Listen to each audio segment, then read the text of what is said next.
All right, as we've covered on this program before, many times, in fact, wokeism is making its way into our public schools in a significant fashion. And one of the latest examples is in Minnesota, where the academic standards are reviewed and revised on a 10-year cycle. Now, this year, it's social studies' turn. And the first draft of the state's new standards has many conservatives there up in arms. Why? Well, for starters, high school freshmen will be taught about the evils of whiteness, Christianity, and capitalism. What else? Well, joining me now to talk about what's being proposed in Minnesota is Catrin Wigfall, policy fellow at the Center of the American Experiment, which has been leading the charge against these new standards. She is also a former teacher and current director of Educated Teachers Minnesota. Catrin, welcome to Washington Watch. Thanks for having me, Tony. Okay, so tell us first where this is in the process, where these standards are, and then let's talk about what they are.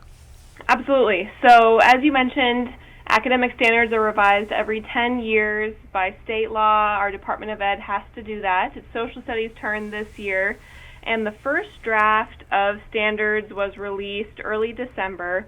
And what followed was a public review and comment period that ended in January. And now the committee has held a couple public meetings since then to review the public feedback and decide what steps they're going to take in revising the second draft, if any. So we don't have a date yet on when that second draft is going to be released, but we have been told it's likely to come out later this spring. And boy, will the center be ready to take another deep dive look at the second draft, compare it to the first, and also compare it to the current standards that are in place right now. So let's talk about what is being proposed here. What are the most concerning elements of these proposed standards? I think the first most concerning part in these standards is in the opening paragraph of the draft, where the committee admits to, quote, a shift in approach to standards and social studies learning, end of quote. That's the first red flag. And then you don't have to read too much further to discover that many key pieces of history, civics, and world education have been replaced with these controversial and hard-to-measure standards that are taught through a lens rooted in a meta-narrative and a divisive and narrow worldview.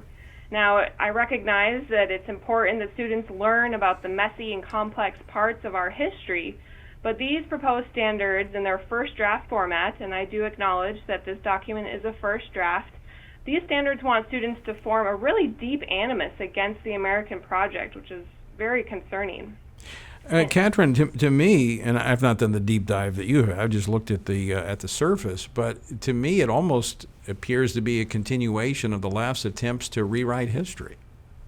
Absolutely. We see an ideology that powers this draft is rooted in racial identity politics, and the way that this language in the draft standards currently stands, students are being told that the history that we think matters doesn't matter, and instead everything needs to be framed through the color of their skin, that their skin color defines who they are, how they see the world, and of course this directly contradicts Dr. Martin Luther King Jr.'s colorblind ideal.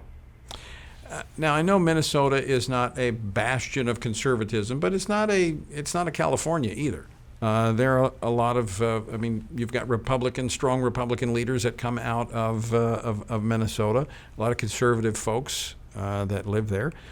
You helped facilitate feedback from concerned Minnesotans about this, and the overwhelming feedback that was given to the Social Studies Standard Committee came from people who were concerned about what was being proposed.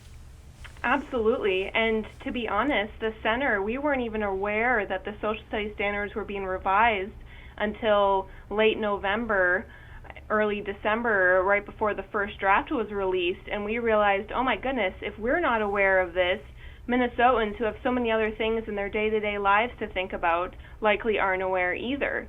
And when it's on a 10-year cycle, keeping track of which subject is up for review can be tricky. So we facilitated a campaign called RaiseOurStandardsMN.com.